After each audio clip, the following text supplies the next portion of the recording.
God bless you, and I hope you listen to this and enjoy it. This is chapter 3.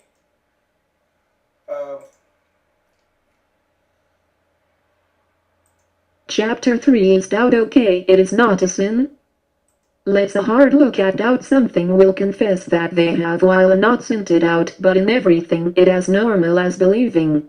It takes the believing to doubt as it does to believe in a God to doubt God ever done anything. But we will get honest with ourselves for 1 minute. You can never overcome doubt in life. All you can do is get used to it because it will be with you. Die because the way is to die. All your life you deal with doubt until you die. One can say they have no doubt, but whom you fooling no one yourself.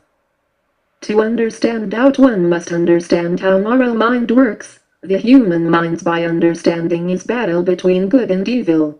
We understand what good by understand what evil, and we understand evil by the good we witness.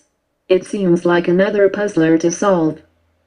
If it's a puzzler that can't solve, why do we even bring up in at all, and how unbelief be against God's plan? If God knows we cannot help from having doubt, and we can never commit, why there any need? The goal is not the overcoming but the effect you put trying to overcome.